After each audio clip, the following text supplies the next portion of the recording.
Hello everyone. I'm back and I bring you part 2 of What If Female Deku was Shalltear Bloodfallen the Vampire from Overlord. This story is made by 7ways 56, so please check them out. Enjoy. Izuka looked at her reflection in the mirror. Her UA uniforms had just finally come in. Each one made custom for her. One thing they had added for her was a strap for her lance in its compact form. She had to send a copy of her approval forms, but in the end, she was given the strap to use for it. Stepping out of the bathroom, she saw her mother finishing with packing up her backpack. Her father had long left on his current mission to America. "All right, you should have everything for class, and I packed you a few of your favorite drink as well." Izuka took her backpack from her as Inko looked at her little girl. To think that nearly 15 years ago she was just a baby that Hisashi had brought with him. Now here she was about to head off to a school that taught some of the greatest heroes in the country. Just stay calm, nothing bad will happen to Izuka. Both mother and daughter shared a hug before Izuka walked out of their apartment. Inko let out a sigh before looking around their home. She looked up at the clock over the kitchen. "It's almost time for my shows." Inko turned on the TV and was greeted with a news story. A sudden string of murders had taken place overseas, with the latest being found in the docks. There were concerns that whoever it was had gotten on a ship. "I just hope that doesn't come here." Izuka looked around the large building of UA Academia. All around her, students and faculty were preparing themselves for the next school year. Looking at her paper, Izuka continued down to the hero wing of the school. Class 1A. She finally stopped, coming across the door with 1A written in big letters on it. The door being about the same size as the hallway itself. "I guess it's for students with giantification quirks." With her hand on the door, she opened it up to greet her new class. When she did, she was greeted instead with the sight of the tall kid from the exam yelling at the one person she had hoped wasn't in the same class as her. "Get your feet off of that desk, you are disrespecting our upperclassmen." Katsuki chose to ignore him. His eyes instead turned to the doorway as his eyes narrowed into a hard glare as he looked at Izuka standing at the doorway. Smoke and small explosions arched from across his skin. Deku. He was completely livid. Izuka could effectively feel it radiating out of his body. Though he did get the attention of the rest of the class, who turned to the silver-haired girl. The tall guy decided to greet her first, walking up to her. "You're that girl who took out the 0-pointer in the practical." That got the attention of the rest of the class. "Tenya Ida, it's a pleasure to make your acquaintance." "Nice to meet you, I'm Izuka Midoriya." No sooner as she said that did everyone else looked at her. They had all seen the scores from the entrance exam. None of them could believe how far removed the person who had scored first place was from them. Even the person who scored second place didn't come close in the slightest. "No way, the girl who got first place on the exam is in our class." "First place?" A tall girl with a rather mature-looking figure looked at the silver-haired girl with curiosity. Both hero course classes had had 2 students who had gotten in his recommendations. They, of course, had a different entrance exam separate from the rest. What was her score? A girl with pink skin, hair, horns, and eyes with black sclera and yellow irises turned to her. She had 123 points. She turned to Izuka. Nearly 40 points above that of the guy in second place. She tried to recall who it was as Katsuki's eyes twitched in annoyance. "Oh, right, Katsuki Bakugo was his name. I'm right here, Raccoon Eyes." Katsuki yelled out with anger, causing everyone to look at him. He turned over to Izuka with an enraged glare. "How did you get more points than me?" Izuka thought about what to say. She figured that rescue points were something to keep quiet about, so she couldn't say that. However, that didn't mean she couldn't say a half-truth to break his ego a bit. "I destroyed the robots and the 0-pointer, in fact, destroying it got me more than 60 points. Her words caused much of the class to look at her with shock. She had destroyed one of those massive machines and instead of getting 0 points was rewarded with 60 of them. Katsuki's eye twitched with annoyance at this.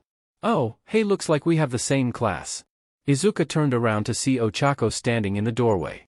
"It was so amazing you took out that huge robot." She had a questioning look on her face. "Say, your lance, was it made out of blood?" Before Izuka could answer Ochako's question, someone else decided to make themselves known. "If you're here for idle chit-chat, then you should leave." Ochako turned around and looked weirded out for a moment as on the floor looked to be a caterpillar with a human face. Izuka raised an eyebrow as she was sure that he looked familiar. "Took you about 8 seconds to be quite so illogical." Shota stood up and got out of his sleeping bag. It was already the first day and he could tell that Katsuki Bakugo and Izuka Midoriya were going to be the source of a lot of trouble. As he walked into the room, everyone went to take their seats. Shota looked at all of them before reaching into his bag and pulling out several UA gym outfits. Alright, go put on your gym uniforms and meet me at the quirk testing grounds.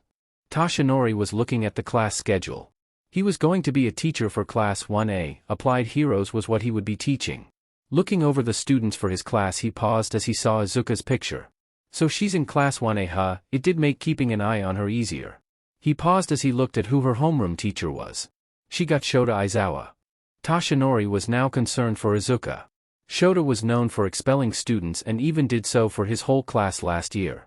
What if he noticed something about Izuka that he didn't like and decided to expel her? I'm being too paranoid. Still, it couldn't hurt to watch and make sure nothing like that was going to happen. The last thing he wanted was Izuka to feel resentment at UA and Heroes as a whole. Walking out of the teacher's lounge, he was soon greeted with a problem. He had no idea where to look for Shota. Let's see, he should be giving out a quirk apprehension test, so the most likely place would be the quirk training yard. Toshinori now had a problem. It had been so long since he had gone to UA that he had forgotten the layout of the campus.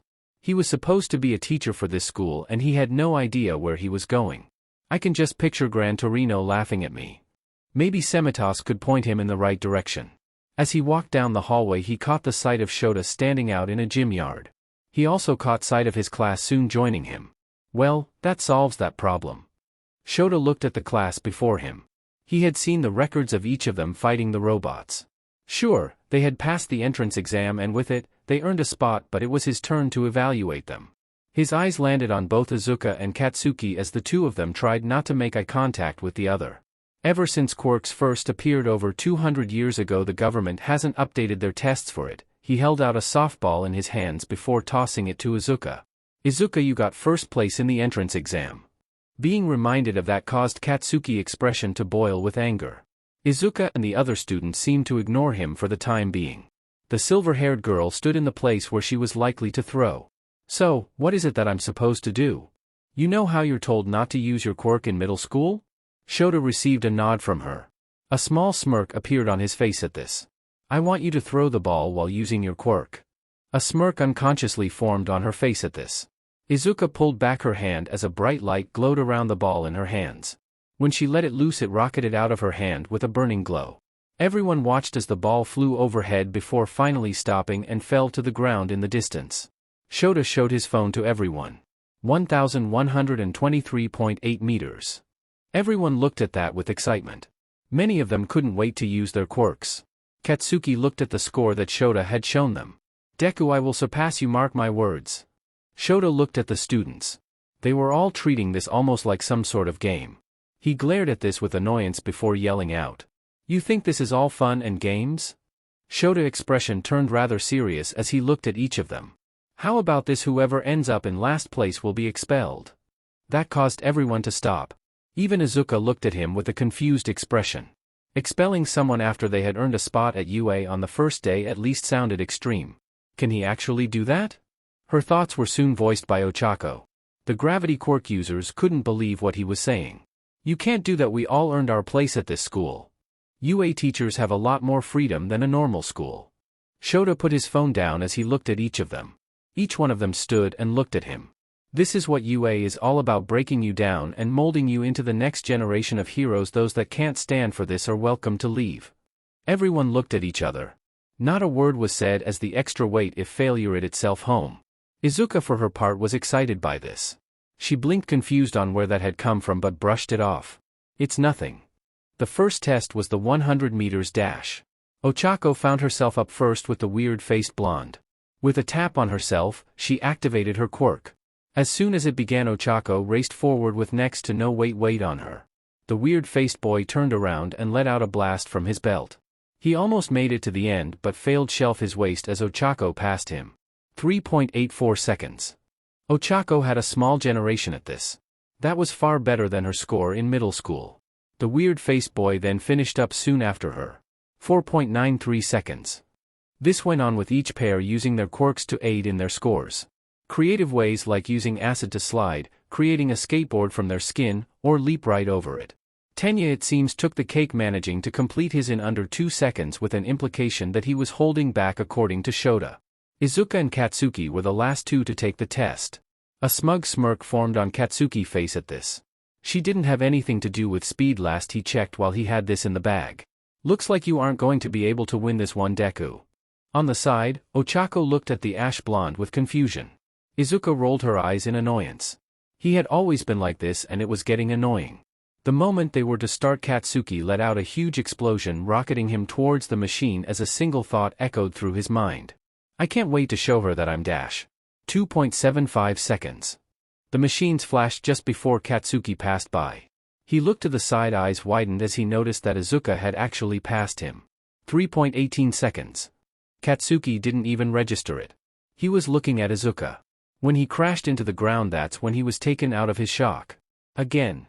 Smoke started to rise from his sweet glades. How the hell is Deku like this? Izuka herself blinked, wondering how she had just done that. Everyone else just looked at her with amazement. Shota, while surprised by this, decided they had to move on. Alright, everyone, time for the next test. The test seemed to be the run-of-the-mill contest tests, though with the use of their quirks. Strength grip test, push-ups, standing long jump, sideways long jump, ball throw, and the endurance run. Katsuki seemed to have a small upturn as he actually did manage to beat Izuka in the long jump through using his explosions repeatedly to effectively fly, meant he won on a technicality. Next came the ball toss event, and since Izuka had already done it, she was exempt from it. Katsuki held onto the small ball in his hand. Gripping it, he turned to Izuka. His quirk was perfect for this, he had enough strength to well pass Izuka. With the wind-up, he gave a mighty scream as an explosion echoed through the air. Die. The ball flew through the air as Katsuki looked at it. As soon as it landed, he turned to Shota, hoping to see his score exceeding Izuka, proving that he was better than her. 1,118.8 meters. What the hell? There had to be some mistake. He turned to Izuka with pure killing intent literally flowing off of him. Everyone just looked at the ash blonde like he was crazy. Shota rolled his eyes at this. The fool was so consumed by his rivalry with Izuka. Before he could do anything, Shota decided to stop this. That's enough, if you start a fight I will expel you, got that? Katsuki let out a growl of anger before he backed off. Shota was starting to feel a headache coming up. Ochako Uraraka, you're next. Ochako walked up as Shota tossed her the ball. On contact, Ochako powers active, and with it she had control over its gravity. With a toss, the ball was seen going into the air, and as everyone soon noticed, it wasn't coming down. After a minute, Shota let out a sigh. It's not coming down, is it? Ochako rubbed the back of her head. She could pull it down by turning the gravity up, but given how far up it was, that probably wasn't a good idea. Sorry. Shota sighed before showing everyone her score of infinity. It was the only thing he could actually put down that made any sort of sense. The rest of the class looked at this with amazement. Katsuki had shock, almost speechless, while Izuka gave her a clap. Congrats on getting first place, Ochako. I knew you were going to get first. The ball throw. Thanks, Izuka. Ochako gave her a smile. That just left one last test to do, the endurance race. Izuka, watching the girl with the creation quirk create a bicycle, wondered if she could try this. Izuka hadn't used this part of her quirk for about 2 years. With her eyes closed, darkness seemed to sprout from her body before coalescing into something right in front of her. The figure opened its eyes before yelling out a howl as the wolf-shaped creation turned to her. Izuka placed her hand and petted it while everyone just looked at her wide-eyed. Even Shota paused as seeing Izuka use another ability. Whoa, you can do that with your quirk? Izuka turned to everyone as they looked at her, stunned at the display. Izuka rubbed the back of her head. She was going to have a lot of explaining to do. Shota decided to just continue with the event as Izuka rides the wolf until everyone else tired and Shota ended the test. With their test over, their homeroom teacher tallied the results. Appearing on a holographic screen was the results of the class. Izuka had managed to take second place just behind Momo Yaoyorozu, the girl with the creation quirk, and above Shoto Todoroki, whose quirk seemed to be ice. Katsuki's eye twitched at his place being fourth. Ochako was surprised that she had managed to get fifth place. At last place was Minoru Mineta, and as such was going to get the boot. Izuka could tell that he was looking at the other girls rather disturbingly, as such she had little in the way of sympathy. Shota for his part looked at the class before rolling his eyes. Yeah, about the whole expel thing? He had a smirk on his face. Elite.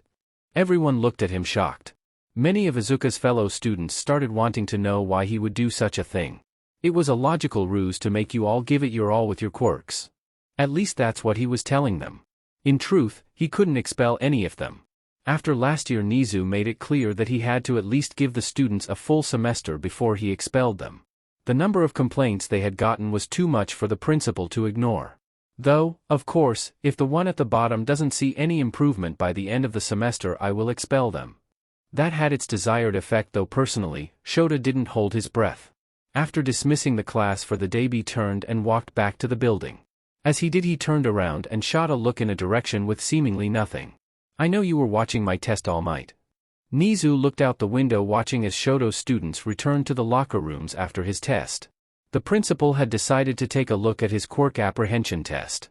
The threat of expulsion aside, Nizu had toyed with the idea of having similar tests like it for the opening year of each class. Freshmen could start seeing how well they did with each year trying to better themselves. The problem was he had no idea how Shota measured the students with this. Speaking of students, Nizu's gaze fell on Izuka. At first, the principal had his eye on her, believing that All Might was considering her as his successor. Seeing her form up that wolf creation, however, he now had another thought on his mind. Could she be like the twins?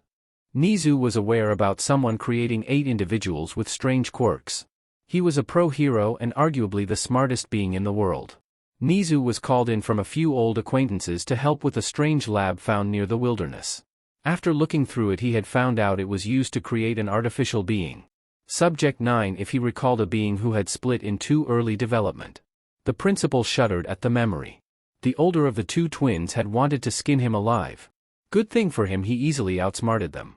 Still, threats against him aside, they haven't moved out of the wilds yet, so there was likely nothing to be worried about. I best keep a close eye on her. Perhaps he should have a talk with Toshinori about her. Maybe share his tale of the twins and see if the symbol of peace believes it such beings were the work of his old nemesis. For a moment paranoia set in on the possibility of Izuka being one of his creations. Nizu shook his head. He shouldn't give in to baseless paranoia. Izuka walked to the gate, joined by Ochako, Tenya, and Mina, the pink girl, who all turned out went to the same station as her. As they walked, the conversation naturally had turned to her quirk. The 3 of them looked at almost speechless. You can really do all of that? Izuka gave them a nod. She had listed all the abilities that she had known about. In the back of her mind, Izuka wondered if she had any more.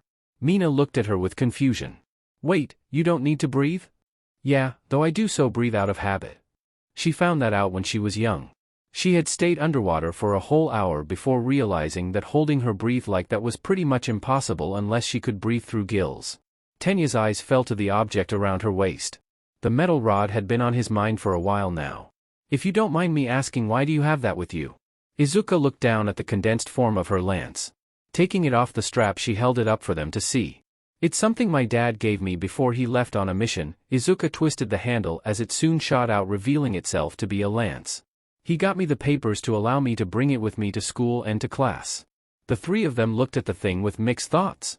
It was cool that she had a dad who would do that for her, though there was a question that formed on their minds. Mina was the one to ask their question.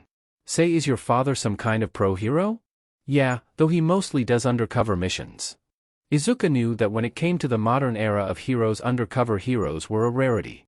The profession of heroes was one of fame and recognition for many. Even those that didn't do it for such things tend to have the spotlight on them.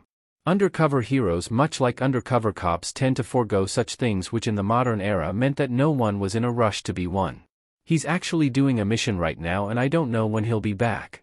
As they got to the gate, they saw Katsuki waiting for them. Waiting for Izuka in actuality. The 2 looked at one another as the 3 onlookers felt the air around them grow heavy. Katsuki turned around as he didn't want to deal with her right now. Ochako looked at the ash blonde before a question crossed her mind. Hey, Izuka, why does he call you Deku? Izuka thought back to when they were kids. Back when they were still friends and before the incident between them. He made a case noticing how her name was close to Izuku, which could be read as Deku. It was a really dumb reason to give her that nickname. It was just something from our childhood back when we were friends. That was a surprise to the 3 of them. From what it seemed, the ash blonde was almost close to trying to kill her. Looking back at his retreating form and as the silver-haired girl, they could only ask one thing. How? The crew looked at the destroyed radio with fear gripping them. They had taken off to sea with a full cargo and slowly every day one of their crew turned up dead. At first, they thought it was some animal that had stowed away or worse one that they were transporting. Wouldn't be the first time poachers had done so. If only the thing was an animal. The last 3 members of the crew huddled together, fear on their faces. A laughter echoed through the darkened vessel. "Oh, God, we are going to die. Get a hold of yourself, man." The former first mate looked forward at the darkness. It was hopeless as no hero was coming to save them. If this is the end, then face it with some dignity. The other 2 swallowed their fear, leaving only despair. They both hang their heads down, ready to accept the end. Hopefully, it would be quick. "It's raining." They stiffen as they heard that. The voice of the creature that slaughtered the crew, taking joy as it did so. "May God have mercy on our souls. You're bleeding." They had cuts all over them. All in an attempt to get away from this monster. All for naught in the end. The men closed their eyes as they know he was coming. As soon as they did, they each let out a scream of pain as a crushing sound could be heard. Several minutes passed before what little light there was reflected off of something white in the place of eyes and large teeth. Carnage is starving. The police commissioner looked at the officers in front of him. From the report of their little misadventure into the sewer system, which was caused due to a fleeing petty criminal, they had seen something take out the criminal. Then when they tried to find the person who did, they stumbled on the remains of a broken-down lab. "So, you think the guy who stopped the criminal was from this lab?" The 2 officers in front of him both nodded. There was silence as only the sound of the clock was heard overhead. One of the officers figured that the commissioner didn't believe them. "Well, it looked like a cross between a man, an ant, and I think a mantis." It was kind of hard to properly describe the thing to him. It was also covered in ice armor. The commissioner didn't look up from their report for several moments. Finally, he put his folder down and looked at the 2 of them. "Are you sure that you didn't just encounter a random vigilante or a crazy person living in the sewers?" The officers looked at one another. The thought hadn't crossed either of their minds in the slightest. They just thought that what they had saw was a lab experiment, given they had found the old lab. The 2 of them bowed their heads, realizing they had failed to follow proper protocol. As they left the room in disgrace, one of the detectives turned to the commissioner. "You do know that they might be onto something, right?" Of course, the detective was referring to the incident in the wilds. It's there that they had found an abandoned lab, with later confirmation that the beings created there were living nearby. It being secretive wasn't known by many and was a part of another case dealing with labs found not only all over the nation but abroad as well. We can't just chalk up every random secret lab we find as having a connection to this case, you know. The commissioner had a point, as not every one of them was the same. Besides, we have a new case, the dead ship that just docked, you know. Izuka walked out of the train station, her eyes catching sight as everyone began heading off to work or the like. Today was the first proper day at UA where the students would finally be having their classes. As she continued her walk to the school, she was soon joined by Ochako, who waved towards her. "Hey, Izuka, you don't mind if I joined you?" "Sure, why not?" The 2 of them continued down to the school, where they saw Katsuki already walking to the building. The ash blonde looked at Izuka before turning away. After returning home and realizing the gulf he had to cross, the ash blonde had very quickly destroyed his training equipment, much to the annoyance of his parents. As he walked by, the other students looks at him with his scowl on his face. A flash of his memory back all those years ago when Izuka first showed her quirk and beat him replayed in his mind. Hopefully today we'll actually do something that allows me to settle the score with her. As he walked by the students, Shota watched from the side, a bit tired from his late-night patrol. Still, looking at his expression, he could tell what was the case of it. Turning to the entrance, he saw Izuka along with Ochako following right behind her. I know All Might is planning to have a mock scenario of the students taking the roles of heroes and villains. As All Might was one of Class 1A's teachers, he got to see the schedule for each of the teachers. This might help solve the problem that Katsuki and Izuka have between them. Either that or make things worse for me. He wanted to complain to Nizu about putting 2 students with rather destructive quirks within the same class. Just from yesterday, he had to stop Katsuki from attacking Izuka and starting a fight. It was the first day and already their rivalry was causing trouble. By the end of the week, he won't be surprised if his classroom was reduced to a crater. Something tells me Nizu's sudden increase in insurance for my homeroom is not a coincidence. While he was thinking about this, Ochako looked at Katsuki retreating form. The revelation that both him and Izuka being friends had played in her mind for a few hours after she returned home. Izuka, if you and Katsuki were both friends once, why haven't you tried to, patch things up? A sigh escaped Izuka's mouth at this. She had tried to patch things up not long after the incident. Back then he was still a bit traumatized by what had happened to him. As soon as it had passed, however, he became obsessed with fighting her again to prove that he wasn't weak. Katsuki's pride just didn't seem to allow them to become friends again. After a full year of it, she abandoned any attempt. Trust me, Ochako, if Katsuki wanted to be friends he wouldn't be trying to antagonize me all the time. Ochako decided not to bring it up again as the two of them walked to class. Just as they hit the hallway leading to the hero course wing, Ochako decided to ask about the subject of their friendship. So, what happened to end your friendship anyway? Izuka thought back to that day. Less than a month after he had gotten his quirk, that's when Katsuki decided to beat up a kid who took his desert as a sort of payback for doing so to him the day earlier. Katsuki, along with his she hesitated to call them friends. Associates started beating on a kid, and when I decided to stop him, Katsuki turned on me. Katsuki was long making fun of her for her apparent quirkless nature. She had yet to develop her quirk and the teacher had suspected she didn't have one. Then the moment Katsuki tried to attack her, something in her mind flipped. It was all a blur, but when I came to, both him and his friends were on the ground. Izuka turned to Ochako. You know how I said I can turn into a monstrous form? Ochako nodded, remembering from the list of abilities Izuka's quirk gave her. Her monstrous form, as she said, something that gave her traits similar to a lamprey.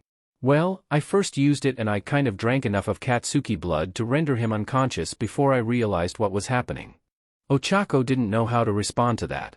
It made a lot of sense that Katsuki and her relationship would have been strained after something like that. As for the red liquid that Izuka was drinking yesterday, she had a good idea just what it was. Though she did want to be sure. Wait, so you drink blood? Well, yeah, I can. Izuka put one of the sealed cups. She had two with her, each filled with the metallic-tasting fluid. We have a butcher who lives with us in our flats, and he usually gives us the blood from the meats he works with, mainly fish. Hearing this and taking her appearing into account, Ochako couldn't help but draw the logical conclusion. So you're like a vampire? Izuka shrugged her shoulders. It's what many of her old classmates used to liken her to. Pretty much. Nizu looked at Izuka's medical reports. He has a hunch that she and the twins were related. From the medical reports and her quirk stranger's anomalies, he was very much certain that this was, in fact, the case. Looks like Aura and Mare have a potential. Nizu wondered just what to call this. Sibling? It sounded like the closest thing to what their relationship was. They likely had the same creator at the very least who could serve the role as their parent, though Izuka being adopted and both Aura and Mare running in the wild made that into a stretch. Still, this meant that if it was true, Nizu wondered just who would go through all this struggle in order to make them. For a moment the idea of it being him, the man who managed to cripple All Might, crossed his mind. It made sense that he would be the creator of them given the unique and almost impossible quirks. Add on that the lab seemed to be almost 1.5 decades old, and it seemed that they were very likely the last creations of him. Nizu pulled out his phone as he made a call to a few friends in the government. He knew that if his suspicions were confirmed he was going to need to talk to her parents. Given that Hisashi was currently overseas on a mission, he'll have to see when he was coming back to have an appointment with them. Before his call could go through, a knock was heard at his door. Right, I have to talk with the other principals of the other hero schools today. The classes they had were rather standard for any other high school. Mathematics, English, science, etc. Except for their last class, that is. Applied Heroes was all hero training, and it was taught by the symbol of peace himself. I am here. Everyone turned to the door as All Might stood at the doorway, and ready to teach. The weirdest of what he had just done caused Izuka to look at him with a confused expression. This wasn't what she had thought All Might would do when he walked in the classroom. Wait a minute, she suddenly realized something. Does All Might even know how to teach? Thinking about this was put on hold as All Might moved to the front of the class. To the side, the walls opened, revealing suitcases with various numbers on them. Now, as you all know, you were each supposed to submit a form along with your application for your hero costume. UA had a clothing allowance for students in the hero course. Due to connections with popular support companies, they could make costumes for each hopefuls who passed the entrance exam. Izuka herself had submitted hers with her father's signature in order to get one from his support company. Simply put, he didn't trust anyone but them to give Izuka what she wanted. Well, hopefully, whoever they picked didn't give me something other than I asked for. Once you are dressed in your hero gear, report to Test Site B, All Might informed them as he turned and nearly walked out of the room. Before he did, he turned back to the class, having nearly forgotten something. Oh, right, each suitcase has your seating number on it in case you had no idea whose is who. With that filled out the class, all went for their suitcases, each one removing theirs from the wall. Izuka looked at her suitcase as she felt the weight of it. So far so good. Opening the suitcase ever so slightly, a smirk formed on her face. It was just what she had wanted. Closing it up, she followed the rest of the class to the locker rooms. Looks like they did go with Dad's support company after all. Though thinking about it, she might be taking a little bit longer to put it on. After all, while it was likely made of materials to be lighter than what it would normally be, it was still rather complex to put on. After all, she had been rather thorough when designing it. All Might stood out in test site B waiting for his class to show up. In that time he used the random number generator that Semitos put on his phone to already come up with their teams along with their opponents. One such matchup caused All Might pause. He thought about reshuffling the matchups but didn't have time to, as already he could see the class coming out. All Might looked at the outfits for each of them. The symbol of peace looked at each of their outfits and compared it to his old one when he first started out. His thankfully still unknown Golden Age costume. No one must ever know about that. The old shame caused him to shudder just a tiny bit. He was just thankful that it was destroyed long before anyone could put it on the web. Pushing away the embarrassing thoughts to his first costume to the side, he looked at the group in front of him, noticing that a certain silver-haired girl was missing. Where is Izuka? Mina was the one to answer his question. She was still in the locker room when we left. She's probably just a little late. No sooner as she said that did one last shadow walk out of the tunnel. Everyone turned to it as Izuka spoke. Sorry I was late. They all stopped to take a look at her costume. Izuka was wearing a full suit of armor which red color looked like it was drenched in blood. A swan-like shaped helmet with plumes of avian feathers on either side with an opening for her face. The upper part of her arm seemed styled into the shape like wings, while a skirt-like armor covering her lower region. In her hands was her lance fully released. You have no idea how long it took to put this on. All Might looked at her armored self, almost being reminded of an old video game he used to play back when he was a teenager.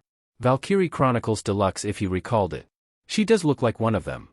The rest of the class started to comment on each other's choice in outfits. Ochako looked at Izuka's battle armor, almost impressed by how well it seemed to fit her. Wow, Izuka, you look so amazing. She rubbed the back of her helmet given her own outfit.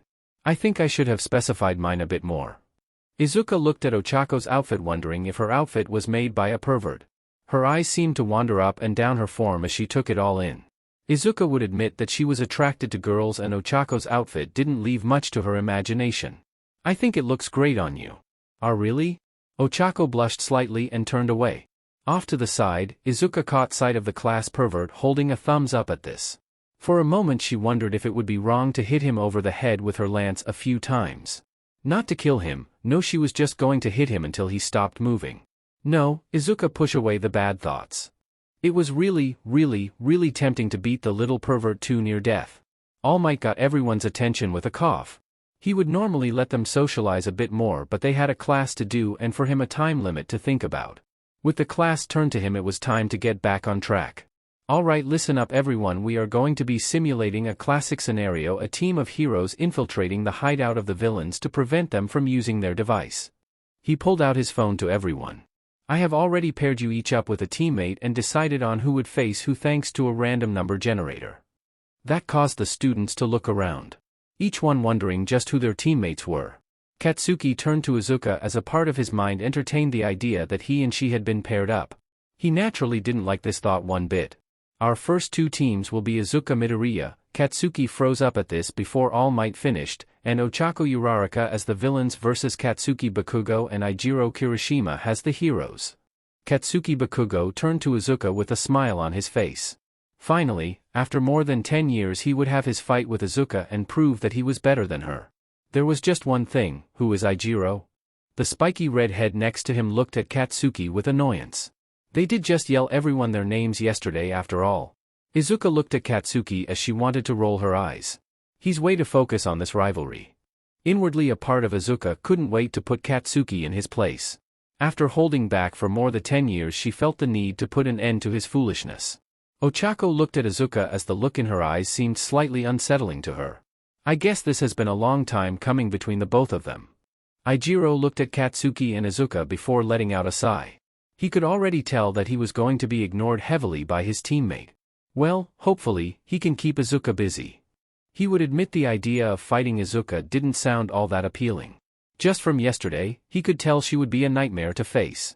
Though I still don't get why he wants to fight her. From what he saw yesterday, Izuka was basically better than him in nearly all the events, and given how many abilities her quirk had, he honestly wondered just why Katsuki would want to fight her.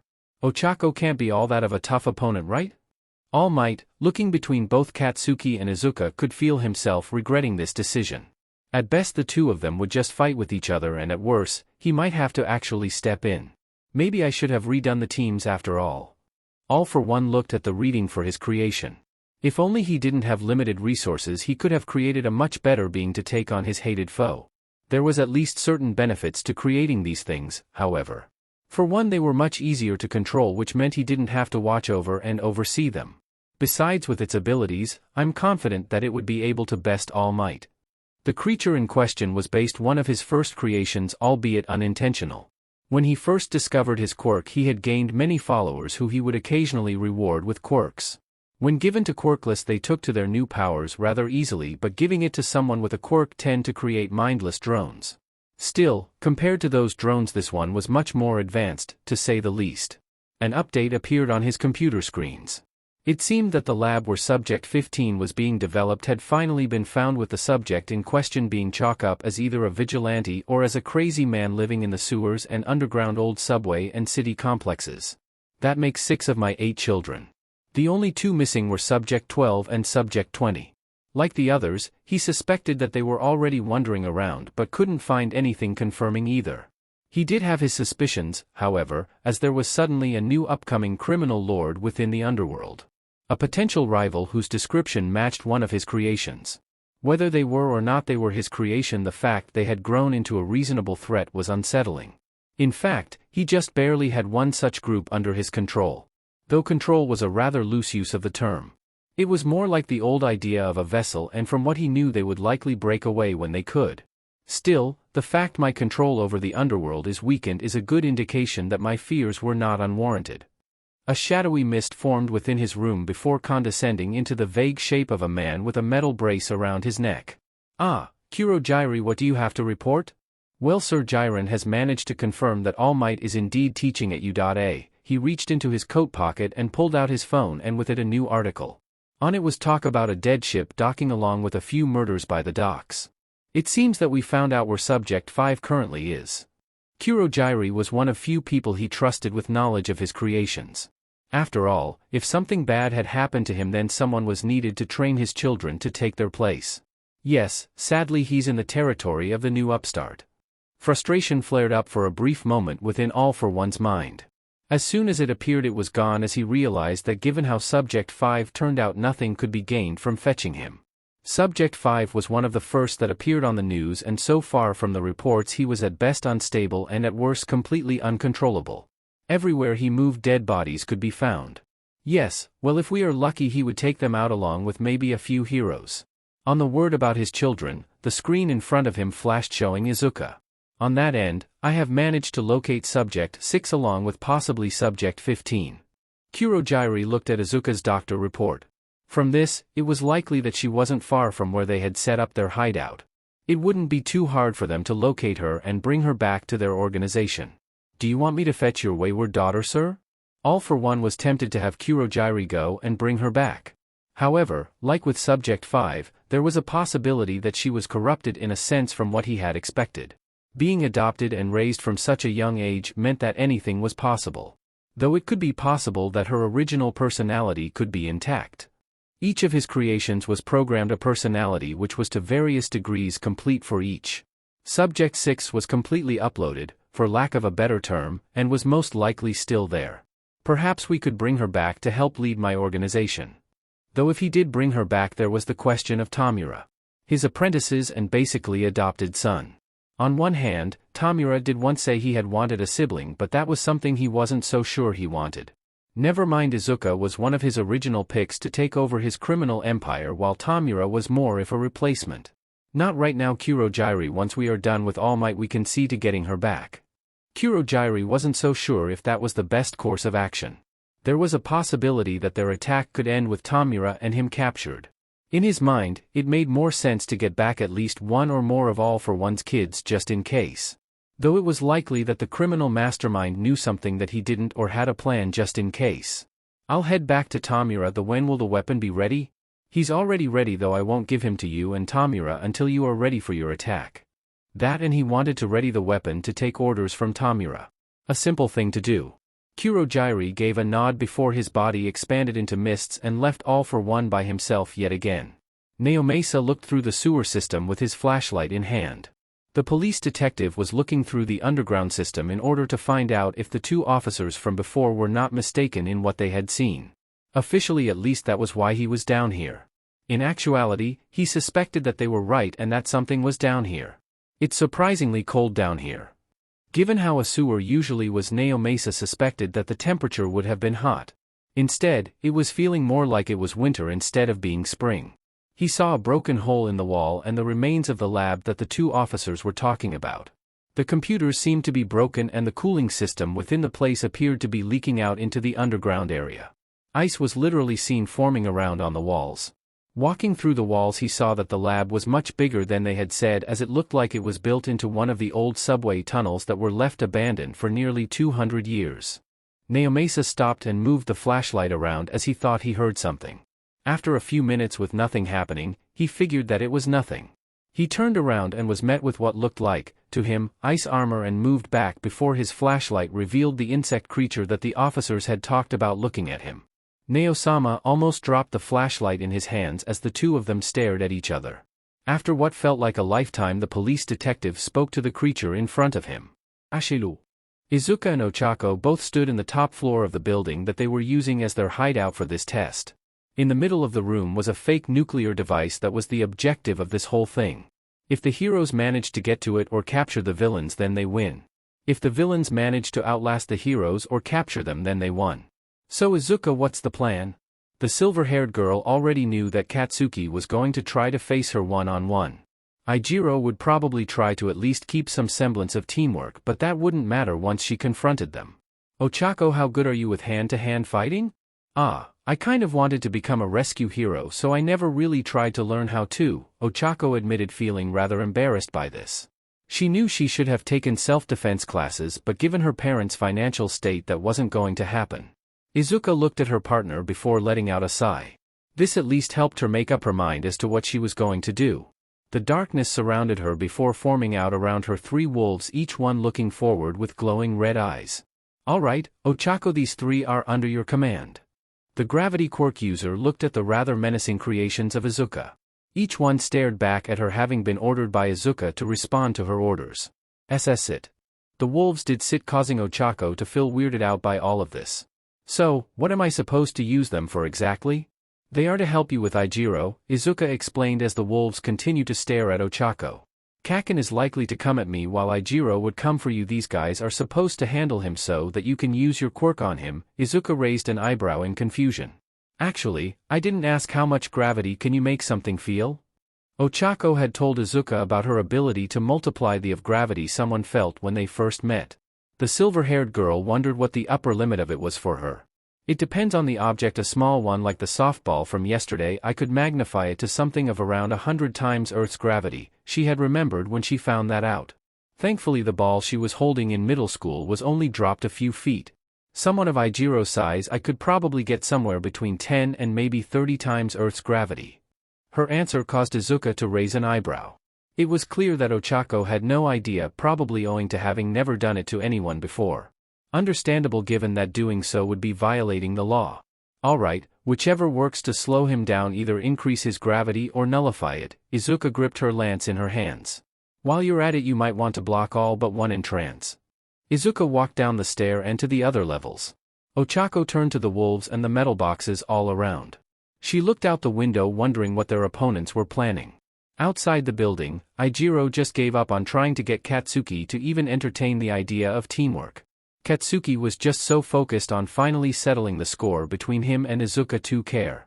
This is going to end badly, won't it? Within the viewing room, the rest of the students watched both Izuka and Ochako setting everything up. The three wolves that Izuka formed standing guard near Ochako, ready for her command.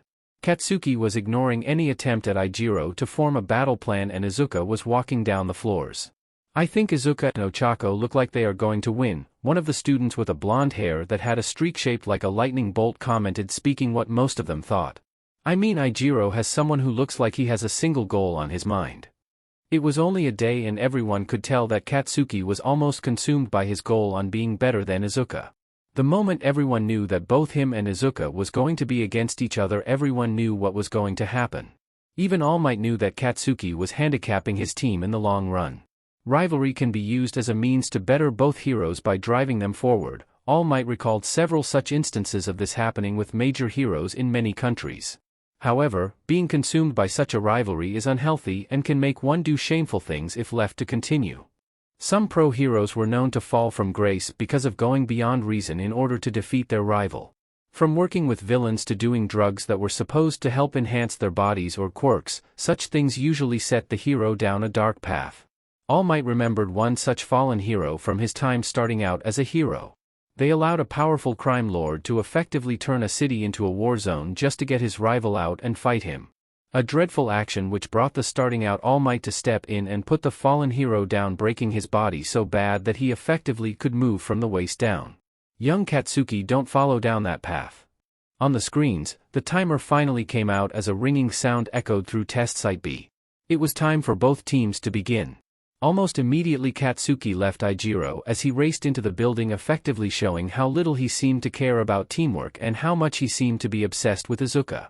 Other of the students, a girl with purple hair that had stakes in the shape of sound waves, turned to the rest of the class. So how much do you want to bet that he ends up getting beaten by her and causes them to lose? The first 2 floors were filled with nothing. At a sign of any trap or of Izuka, Katsuki was dead set of the silver-haired girl. Soon, however, he was finally given what he wanted as a burning blast of light just missed his torso. Finally, a smirk formed on his face as Izuka looked at him, her hand outstretched. I've been waiting for this for years. An explosion ripped from his back as Katsuki was sent flying towards Izuka. The silver-haired girl moved out of the speeding human missile and counter with a slash of energy channeled through her lance. Katsuki turned around and let out an explosion, managing to counter and dissipate the light energy just barely.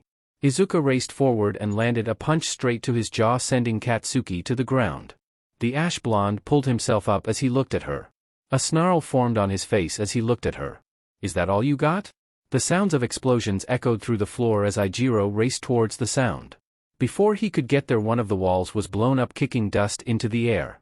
Covering his eyes from the dust, Ijiro was just barely missed from being hit by a blast of burning light. When the dust settled, he saw Katsuki letting out an explosive blast, blocking Izuka from swinging her lance at him.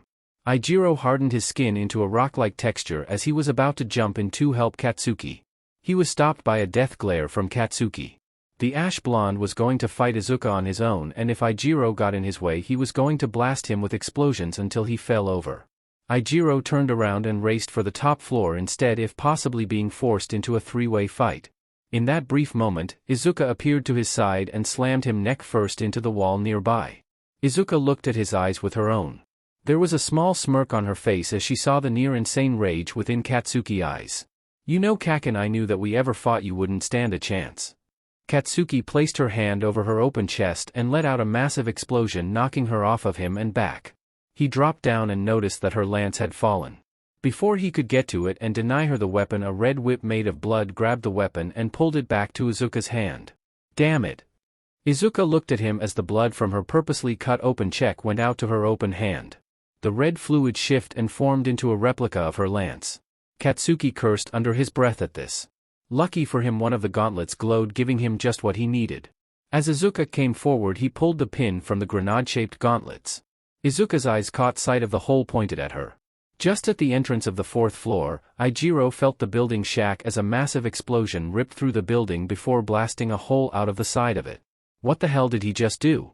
Katsuki looked at the rubble all around as a smile was on his face. When designing his costume, he had asked for it to help optimize his use of his quirk without breaking the outfit.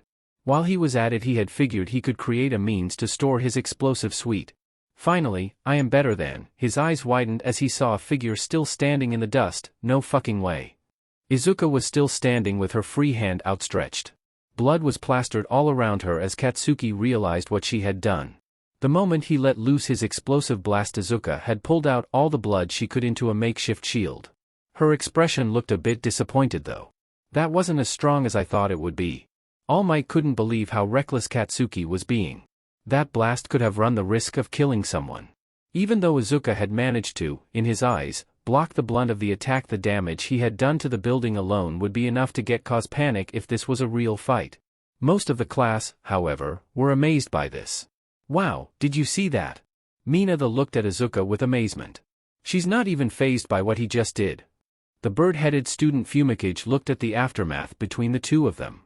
Katsuki was standing almost with a defeated look while Izuka's expression had a prideful smirk. You know something feels wrong about her. The voice in his head was of his quirk, Dark Shadow. Few quirks were known to form alternative personalities that came as a part of them. Her emotions give off something that feels like an echo hidden within her mind. Ever since yesterday, Dark Shadow was unsettled about the girl. There was something off about the way she felt emotionally. Having a degree of empathy, Dark Shadow picked up a conflicting echo with her emotions. Something that they almost chalked up as a split personality. Almost as it felt more like Izuka was feeling two different emotions at once. You don't think that this is caused by something about her quirk? Dark Shadow didn't answer him as Fumikage continued to watch. Ijiro had managed to race to one of the pathways to the 5th floor only to be blocked by several of the metal boxes. At first, he tried to move them but couldn't as Ochako was increasing the force of gravity on them, making them weigh about close to 5 tons each. After that was a no-go, he decided to instead try for the other entrance, unaware of what was waiting for him. In the other screen, Katsuki, brought out of his shock, immediately rocketed towards Izuka, his looking to deliver a roundhouse kick right towards her head. Izuka brought her arm up and blocked the nick. Katsuki let out another explosion in order to put more force into his kick. Izuka dropped her lance and grabbed her leg. Using his own force, she tossed him into the broken wall next to them. It crumpled under the force, though Katsuki looked relatively fine. A requirement when your body can create shockwaves of heat and force, your body had to be rather resistant to such things. Izuka swans a punch aimed for his gut before sending an elbow to his right cheek. Katsuki countered at this with a punch to her face. Izuka stood there while her face was knocked back.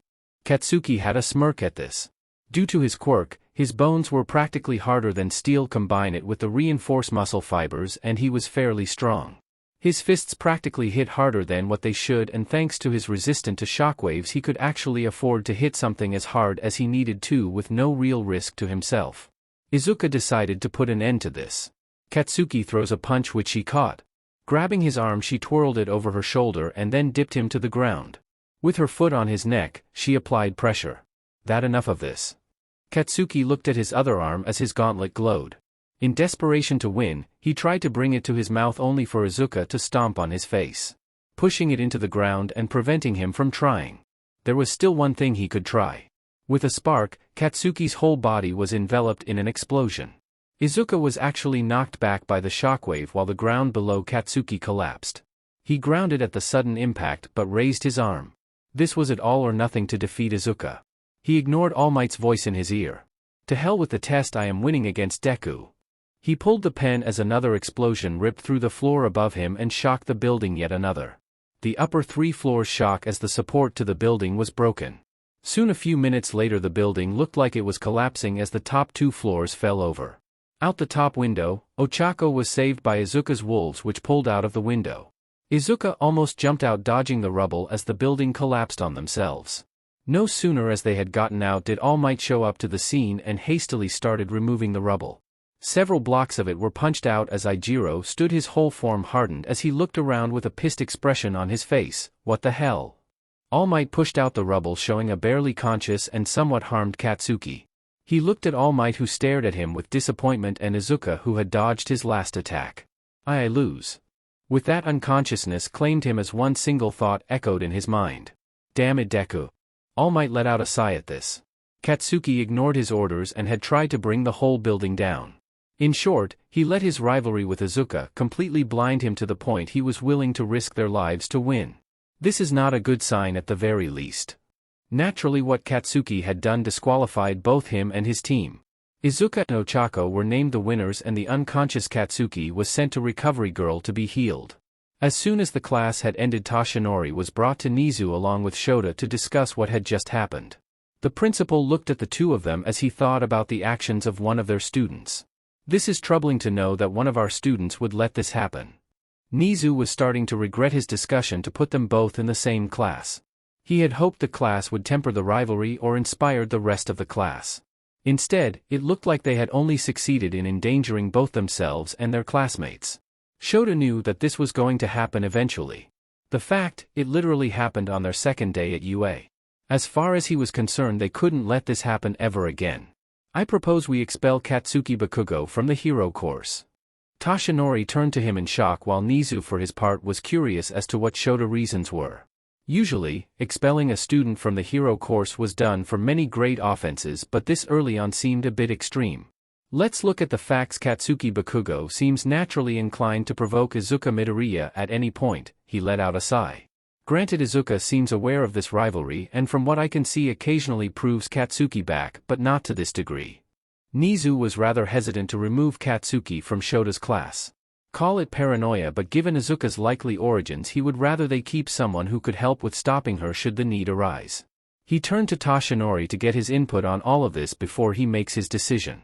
Your thought? Tashinori was at a loss on what to do. A part of him knew that Katsuki need to prove himself against Izuka was unhealthy. Allowing it to continue would just cause things to escalate between them. Though another part of him didn't want to punish him too severely for this. In the end, everyone except for him was alright. Perhaps we give him a warning. Shota turned to him as Tashinori continued his reasoning. He needs to know that we won't tolerate him just putting everyone at risk for his rivalry. If he can't do it, then we expel him. Nizu had a smile at this. A fair action that hopefully will get Katsuki to stop with his reckless attempts to fight Izuka, and allow them to keep someone who can help them in case they need to stop her. A win-win in his mind. Very well, Tashinori will be going with your idea. Shota looked between the two of them with a neutral expression on his face. Personally, he figured this was just stupid, but he kept it to himself. Perhaps he would learn to stop obsessing over Izuka. I better not get my hopes up in that regard. Shota walked out of the room, leaving both Tashinori and Nizu to themselves. The principal turned to Tashinori as he figured that this was the best time to talk about the silver-haired girl. So, I believe I might know something about Izuka. Nizu tilted his head to the side. Though before I do, did All for One talk about anything before you killed him? Tashinori looked at the principal as silence filled the room for a full second. I'm guessing you meet one of them? Nizu replied with a nod. Of course. Katsuki looked up at the hospital ceiling. Only one thought played in his mind, echoing over and over again as he stared blankly at the white ceiling. I lost to Deku again. He didn't even register the fact that Shota had entered the room until he caught him out the corner of his eyes. Katsuki didn't turn to him as he kept looking at the ceiling. What do you want? Shota looked at the ash blonde lying in the bed. The defeat had gotten to him greatly. He knew that this was a terrible idea, putting both him and Izuka into the same class. Your actions have consequences, you know. Shota took a seat in the nearby chair as he crossed his arms. You let your desire to defeat Izuka completely consume you, costing you the win and nearly threatening the lives of your fellow students. A snarl formed on his face at this for a brief second. In his mind, his teammate was more of a problem. Ijiro did cause him to get distracted from beating Izuka after all. Damn shitty hair, I could have beaten her if he didn't get in my way. We're letting you off with a warning, but if this happens again, Shota really wished they had picked to expel him. In fact, normally he was sure that Nizu would allow him to do so. There was something he wasn't seeing and he will find out what. You will be expelled from the hero course. That got a reaction from him. Katsuki shot up and looked at him with a mix of confession and anger. What? Shota closed his eyes. Perhaps this will seep into his thick head or perhaps not. Regardless, he had given him the warning. It's your choice on what you do, just remember, if you choose poorly then you can pack up and get out of the hero course. Shota didn't say anything else as he got up and left the room. Smoke started to leave Katsuki's skin as small explosions crackled all over his body. This turn of events was making him frustrated. First Deku upstages me in the entrance exam, then again in the dumb quirk apprehension test, beats me in our rematch, and now if I try to do anything about I will get expelled. Finally, his anger broke, and instead of an explosion tearing apart the room or him breaking something his fists, Katsuki instead broke into tears. His pride had been smashed into the ground as the realization of how outmatched he was compared to Izuka. She had a parent who was a pro, for crying out loud. Why can't I just defeat her already? he cried to himself as he gripped the sheets of the bed. Somehow someway I have to surpass her no matter what it costs. Walking around the docks, two thugs looked around, having slipped by police and hero patrols. The two of them wondered just why they had been told to do this stupid mission. Wait, so why does the boss want us to find who is killing people around here? The other thug shrugged his shoulders. Both of them were just grunts who did what they were told. I don't know, maybe they are something to do with one of the other guys, you know. It was generally known that until 5 years ago that someone ruled the underworld. At least there was a rumor about such an individual. Now it was said he was weak and ambitious criminal masterminds were seeking to take his place. Personally, I wonder why Jaldabaoth wanted us to go for it instead of someone else. Maybe the boss thinks we are special? Thoughts of a promotion entered into the first thug's mind. Jaldabaoth was the alias used by their boss. Well, they only knew it was an alias because it was explained by one of the lieutenants when they had accidentally got drunk. I do hope we'll get rewarded for this. His companion rolled his eyes at this. If anything, they might just get a small pay increase for getting him something he had imported. Wouldn't be the first time. As they walked through one of the warehouses, a drop of something fell on the head of the lead thug. What the? He looked up, seeing nothing on the ceiling. Must have been a broken pipe. A laugh was heard echoing through the building. The two of them looked around the dark place, a degree of fear in their eyes. Who's there? One of them raised his arms as red electricity raced in his hands. Show yourself. The laughter could be heard echoing through the building before the path out of the building was blocked as a slim figure dropped down behind them. It barely even looked human to the both of them. It was covered from head to toe in red skin with black strips covering itself. Its eyes, or the thing in place of its eyes, was nothing but white patches. A row of long exposed teeth looked back, a long tendril-like tongue whipped around its mouth. Oh, goody, I was starting to get hungry. Red lightning was sent right at the figure, who simply stood there and took it. Smoke was seen coming off of it as he growled in annoyance. Okay, he raised up as his fingers turned into blades. I guess we're doing this the hard way then. With that, he jumped forward at the two of them. Manic laughter echoing through the building, followed by screams of pain and terror. As this happened, unknown to either party, mini cameras had been stitched to one of the thugs' outfits, recording as this thing happened. Looking at the screen in front of him, a well-dressed man watched as the slim monster tore apart the two grunts sent to find him. Next to him, one of his lieutenants watched with a degree of disgust. Not at the action of sending the two expendables to their death. No, the disgusted was more as the creature who was doing this. That's supposed to be your brother? Brother is a very loose term. He turned to her with his glasses flashing a bit at the lightning. This man was the one referred to by many as Jaldabaoth, a name he himself used as an alias. One of many as is necessary in his line of work. We share a creator though, beyond that not anything else. He looked as the being laughed at the very much dead bodies. Genetically speaking, we are nothing more but strangers. Of the creations of his father, he was certain that his lab was one of the more stable ones, to say the least. He at least had the knowledge of some of his siblings and much of an idea as to why he was born. Well, he seems to be a no-go in the regard of recruitment. Looking at him, it was clear that this was pointless. For a moment he actually wondered if any of his siblings would join. Perhaps I'll send another expendable out to the wilds to look into the aura and mare? And that is it for today. What a thrill, the story is getting heated. I hope you enjoyed. If you did, please like and subscribe, and don't forget to comment your thoughts. See you in the next part.